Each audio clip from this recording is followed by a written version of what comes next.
सर्वशक्तिमते परमात्मने श्रीरामाय नमः। सर्वशक्तिमते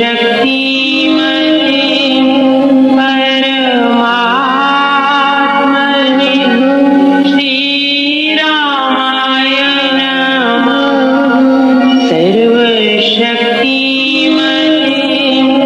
परमात्मने श्रीरामाय नमः। सर्वशक्तिमते परमात्मने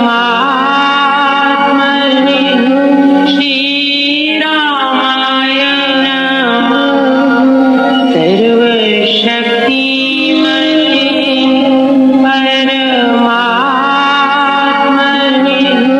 श्रीरामाय नमः। सर्वशक्तिमते परमात्मने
तुझे देव परमात्मन मंगल शिव शुभकार अंजलि परमस्तक किए विनय भक्ति के साथ नमस्कार मेरा तुझे होवे जग के नाथ दोनों कर को जोड़ कर मस्तक घुटने तुझको हो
संकट सर्व सहज से भगे, बाधा बड़ी विषम जब आवे, वैर विरोध विघ्न बढ़ जावे।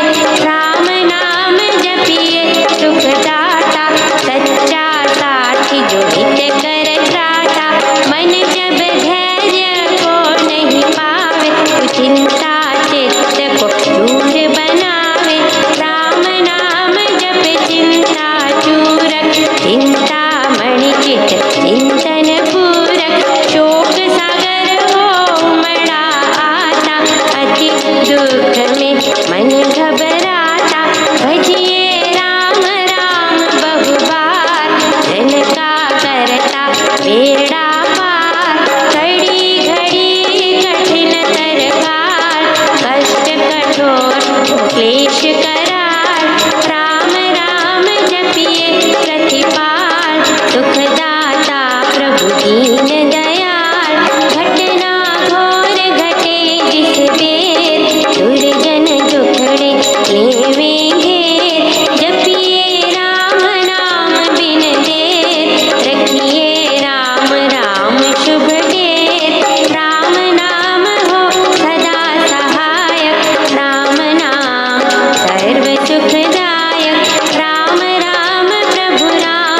नहीं है। तूने ग्रंथ पंथ मत पोथे, बने जो राम नाम बिन थोथे। राम नाम बिन वाद विचार, भारी भ्रम का करे प्रचार। राम नाम दीपक बिना, जन मन में अंधेर रहे। इससे मम मन, नाम सुमाला फेर। राम राम भज कर श्री राम, करिए नित्य उत्तम काम। जितने कर्तव्य कर्म कला, करिए राम राम हर जाप। करिए गमनागम के काल, राम जाप जो करता निहाल। सोते जगते सब दिन याम, जपिए राम राम अभिराम। जपते राम नाम महामाला, लगता नरक द्वार पे ताला। जपते राम राम जप पाठ,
सखियों में अपना आप विरज विचार कीजिए भगवन नाम प्यार।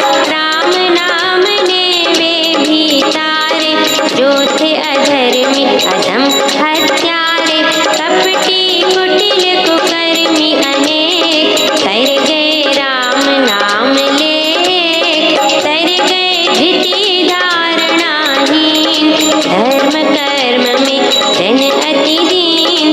राम राम श्री राम जप जाप हुए अतुल विमल अपाप। राम नाम मन मुख में बोले राम नाम भी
7 श्लोक 17 पेज 7 श्लोक 17। संजय ने कहा, हे पृथ्वीपति, मुख्य सेनापतियों के समर शंख बजते सुनकर परम धनुर्धारी काशीराज ने और महारथी शिखंडी ने, धृष्टद्युम्न ने, विराट ने, अजय सात्विकी ने, द्रुपद ने, द्रौपदी के पुत्रों ने और लंबी भुजा वाले अभिमन्यु ने सब ओर से अपने पृथक पृथक शंख बजाए। पांडव सेना की रण घोषणा के उस घोर रणनाद ने भूतलाकाश को गुंजाते हुए, कंपायमान करते हुए धृतराष्ट्र के पुत्रों के हृदयों को विदीर्ण कर डाला। उस भयंकर नाद से तेरे पुत्रों के हृदय भय से कांप गए। संजय ने कहा, हे राजन, जब दोनों ओर से संग्राम के नाद गुंजाए जा चुके थे, केवल परस्पर लोहा लेने की देर थी। उस शस्त्र चलाने के समय हनुमान के चित्र युक्त ध्वजा वाले अर्जुन ने तेरे पुत्रों को समर के लिए सजे हुए देखकर अपना धनुष उठाकर जितेंद्र श्री कृष्ण को ये वचन कहा, हे अविनाशी, मेरे रथ को चलाकर दोनों सेनाओं के मध्य में खड़ा कीजिए, जिससे लड़ने की इच्छा से शस्त्र अस्त्रों से सन्नद्ध होकर खड़े हुए इन सबको सुगमता से मैं देख सकूं और जान लूं कि इस युद्ध की तैयारी में किन के साथ मुझे युद्ध करना है। नीति न्यायहीन दुर्बुद्धि दुर्योधन का हित करने की इच्छा वाले जो ये योद्धा इस स्थान में इकट्ठे हुए हैं, उन युद्ध करने वालों को मैं भली भांति देखूं। नींद को जीतने वाले अर्जुन द्वारा ऐसा कहे जाने पर जितेंद्र श्री कृष्ण ने दोनों सेनाओं के बीच भीष्म, द्रोण और सब राजाओं के सामने उस उत्तम रथ को खड़ा करके कहा, हे कुंती पुत्र, इन एकत्रित खड़े कौरवों को तू देख। वहां दोनों ही ओर की सेनाओं में हथियारों से सज कर उपस्थित बड़े बूढ़ों को, पितामहों को, आचार्यों को, मामों को, भाइयों को, पुत्रों को, पोतों को, मित्रों को, ससुरों को, स्नेहियों को अर्जुन ने देखा। युद्ध करने के लिए सच कर खड़े हुए उन सब बंधुओं को अवलोकन करके दया भाव से व्याप्त वे कुंती पुत्र अर्जुन खेद करता हुआ श्री कृष्ण को ये वचन बोला, हे श्री कृष्ण, युद्ध करने की कामना से सम्मुख विद्यमान इस स्वजन समूह को देखकर मेरे अंग शिथिल हो रहे हैं और मेरा मुख सूखता चला जाता है। मेरी काया में कपकपी छा रही है और रोंगटे खड़े हो गए हैं। मेरे हाथ से गांडीव धनुष खिसकता जाता है और मेरी त्वचा भी जल रही है। मेरे तन को आग सी लग रही है। मैं इतना शिथिल हो गया हूँ कि खड़ा भी नहीं रह सकता हूँ और मेरा मन तथा मस्तक चक्कर सा खा रहा है। हे सुख में शयन करने वाले आनंद गंध कृष्ण, इस समय सब निमित्त मैं तो उल्टे अशुभ सूचक देख रहा हूँ। युद्ध में अपने जनों को मारकर मैं कल्याण कुछ भी नहीं देखता हूँ। मुझे इस संग्राम में कोई भी लाभ नहीं दिखाई देता। यदि कहा जाए कि युद्ध करने से तुझको विजय और राज्य सुख प्राप्त होगा, तो हे कृष्ण, बंधुवत करके मैं विजय नहीं चाहता हूँ, ना राज्य की कामना करता हूँ और ना ही सुखों को चाहता हूँ। हे इंद्रियों को वश में करने वाले गोविंद, बंधुओं का हनन करके प्राप्त राज्य से हमें क्या लाभ, भोगों से क्या सुख और जीवित रहने से क्या प्रयोजन है। क्योंकि जिन स्वजनों के लिए हमने राज्य की, सुखों की और भोगों की आकांक्षा की है, वे तो ये प्राणों और धनों को त्याग कर युद्ध क्षेत्र में सच कर खड़े हैं।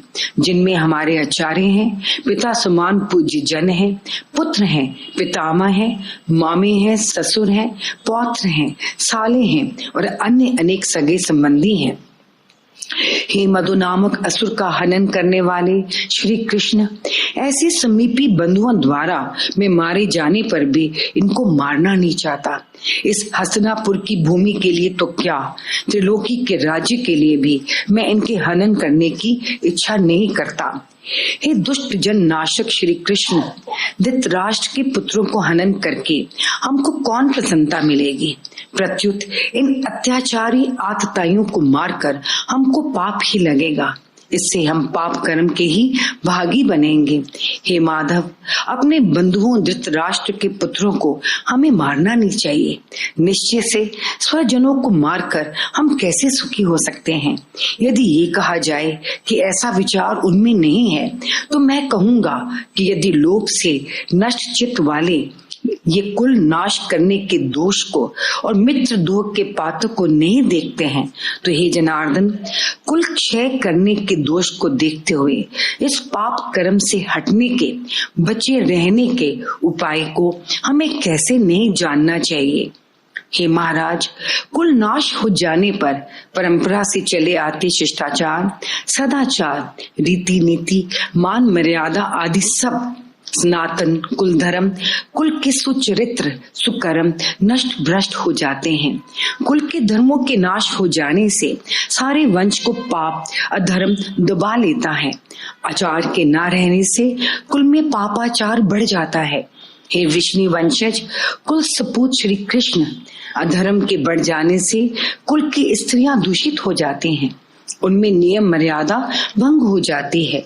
दोष युक्त दुष्ट स्त्रियों से वर्ण संकर संतानें उत्पन्न होती हैं। गौर आदि वर्णों में मिश्रण हो जाता है, वर्ण सौंदर्य नहीं रहता। वर्ण संकर संतान समर की संतान कुसंस्कारों के दोष से कुल घातकों के कुल के लिए नरक का कारण ही हुआ करती है। उनके बड़े बूढ़े पितर अन्न उदक के अभाव से गिर जाते हैं, उनकी सेवा शुश्रूषा नहीं रहती। कुल घातकों के इन वर्ण संकर करने वाले दोषों से कुसंस्कार युक्त समर संतानों के अनाचारों के द्वारा शूरवीरता, नीति, न्याय, विनय, मर्यादा आदि सनातन जातीय धर्म और सदाचार आदि कुल धर्म जड़ से उखड़ जाते हैं। हे जनार्दन, गुरुजनों से ऐसा हम सुनते आए हैं कि कुल धर्मों के नाशक मनुष्यों का नरक में अति दुख में स्थिर रूप से वास होता है। अहो, अति खेद की बात है कि ऐसे विचार रखते हुए भी हम ये बड़ा पाप करने को तुल गए हैं, जो राज्य के सुख के लोभ से स्वजनों को हनन करने को तैयार हो रहे हैं। ऐसी अवस्था में यदि बदला ना लेने वाले निशस्त्र मुझको हथियार हाथों में लिए धृतराष्ट्र के पुत्र रण क्षेत्र में मार दें, तो वह मेरे लिए अधिक कल्याणकारी हो। इससे मुझे बहुत शांति मिले और कुल नाश के घोर कुदृश्य को भी मैं ना देख पाऊं। संजय ने कहा, हे राजन, संग्राम स्थल में श्री भगवान को ऐसे वचन कहकर बाण से धनुष को फेंक कर कंपित हृदय अर्जुन रथ के पिछले भाग पर बैठ गया। ओम तत्सत। इस प्रकार श्रीमद् भगवत गीता रूप उपनिषद ब्रह्म विद्या अंतर्गत योग शास्त्र में श्री कृष्ण अर्जुन संवाद का अर्जुन विषाद योग नामक प्रथम अध्याय समाप्त हुआ। दूसरा अध्याय। बंधु वर्ग के मोह से अर्जुन का हृदय व्याकुल हो उठा। उसका सारा शरीर कांप गया, उसकी इंद्रियां शिथिल हो गई और वह मूर्छा सी खाकर रथ पर बैठ गया। उसने मोह से उत्पन्न हुए विषाद में, अपने कर्तव्य कर्म में, अपने धर्म पालन में पाप की कल्पना की और अंत में बैठते समय महाराज को कहा कि मैं समय उचित कर्तव्य का पालन नहीं करूंगा।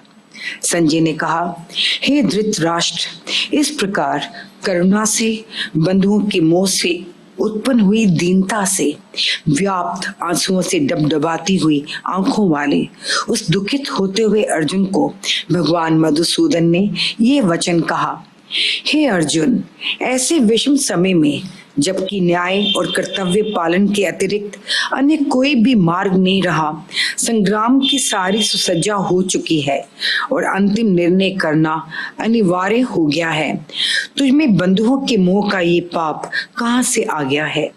ये पाप अनार्य जनों में हुआ करता है, ये नरक देने वाला है और अपयश कारक है।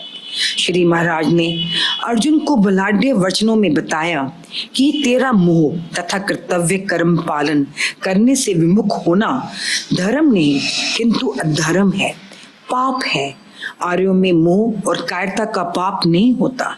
वे कर्तव्य कर्म को धर्म मानते हैं।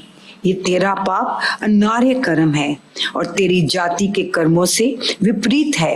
ये पाप धर्म तत्व के भी विपरीत है, इस कारण नरक देने वाला है। इसी प्रकार ये पाप शूरवीर क्षत्रियों की अपकीर्ति का कारण ही हुआ करता है। हे अर्जुन, ऐसे समय में तू क्लीव ना बन, पुरुषता से पतित ना हो। ये नपुंसकता तुझमें नहीं फपती, तुझमें ऐसी कायरता का आ जाना शोभा नहीं देता। हृदय की दुर्बलता के वश तू ऐसी हदीरपन की बातें कर रहा है। इस कारण हृदय की तुच्छ दुर्बलता को त्याग कर हे शत्रुओं को संतप्त करने वाले खड़ा हो जा, कर्तव्य का पालन कर। श्री कृष्ण के ऐसे वचन सुनकर अर्जुन ने कहा, हे मधुसूदन, यदि क्षत्रिय का कर्तव्य पालन करना मेरा धर्म है तो संग्राम में भीष्म और द्रोण को बाणों से मैं कैसे बीन दूंगा? वे दोनों तो पूजा के योग्य हैं। इन ऊंचे भाव वाले गुरुजनों को ना मारकर इस लोक में भीख मांगकर अन्न खाना उत्तम है, परंतु धन की कामना करने वाले विपक्षियों में खड़े इन गुरुजनों को मारकर निश्चय से इसी लोक में मैं रक्त से मिश्रित भोगों को भोगूंगा। अब रही विजय की बात, हम ये नहीं जानते कि हम दोनों में कौन अच्छा है, अधिक प्रबल है, और हम ये भी नहीं जानते कि हम जीतते हैं अथवा वे हमको जीत जाएं। परंतु शोक की बात तो ये है, जिनको मारकर हम जीना भी नहीं चाहते हैं, वे धृतराष्ट्र के पुत्र मरने मारने को सन्नद्ध सामने खड़े हैं। श्री राम। तेरा सहारा हे राम जी, एक तेरा सहारा हे राम, एक तेरा सहारा हे राम जी, एक तेरा सहारा, एक तेरा सहारा हे राम जी, एक तेरा सहारा, एक तेरा सहारा हे राम जी, एक तेरा सहारा, एक तेरा सहारा हे राम जी, एक तेरा, एक तेरा सहारा हे राम जी, एक तेरा सहारा, एक तेरा सहारा हे राम जी, एक तेरा, एक तेरा सहारा हे राम जी, एक तेरा सहारा, एक तेरा सहारा हे राम जी, एक तेरा सहारा, एक तेरा सहारा हे राम जी, एक तेरा सहारा, एक तेरा सहारा हे राम जी, एक तेरा, एक तेरा सहारा हे राम जी, एक तेरा सहारा, एक तेरा सहारा हे राम जी, एक तेरा सहारा,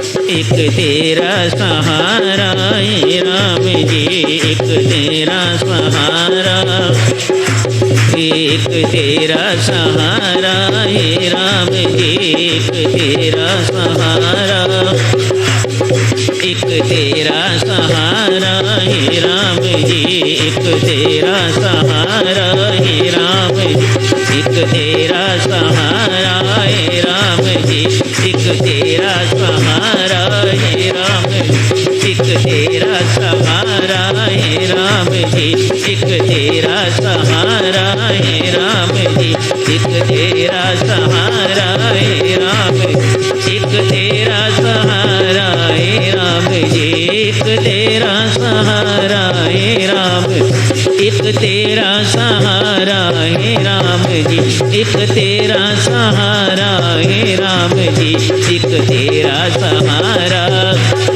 एक तेरा सहारा हे राम, एक तेरा सहारा हे राम जी, एक तेरा सहारा, एक तेरा सहारा हे राम जी, एक तेरा सहारा, एक तेरा सहारा हे राम जी, एक तेरा सहारा, एक तेरा सहारा हे राम जी, एक तेरा सहारा हे राम जी, एक तेरा सहारा हे राम, एक तेरा सहारा हे राम जी, एक तेरा सहारा हे राम जी, एक तेरा सहारा हे राम जी, एक तेरा सहारा, एक तेरा सहारा हे राम जी, एक तेरा सहारा हे राम जी, एक तेरा सहारा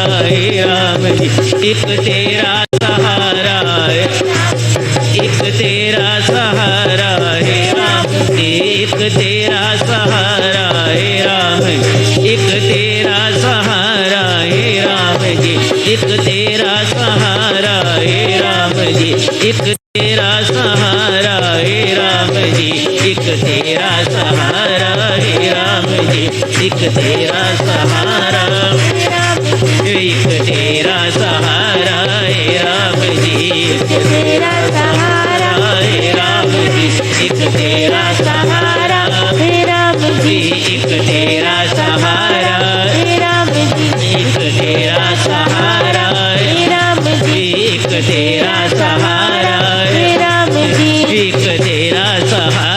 हे राम जी, एक तेरा सहारा हे राम जी, एक तेरा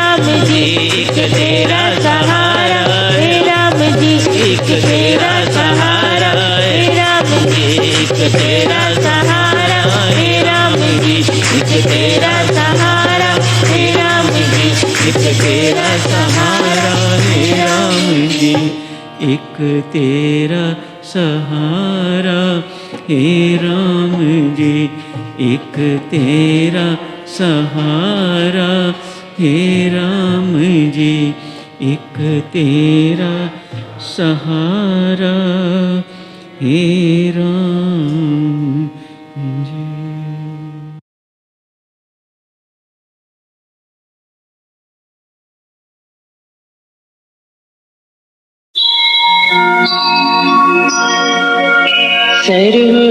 सर्वशक्तिमते परमात्मने श्रीरामाय नमः। सर्वशक्तिमते परमात्मने श्रीरामाय नमः। सर्वशक्तिमते परमात्मने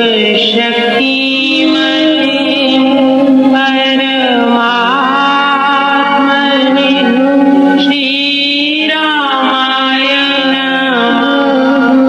सर्वशक्तिमते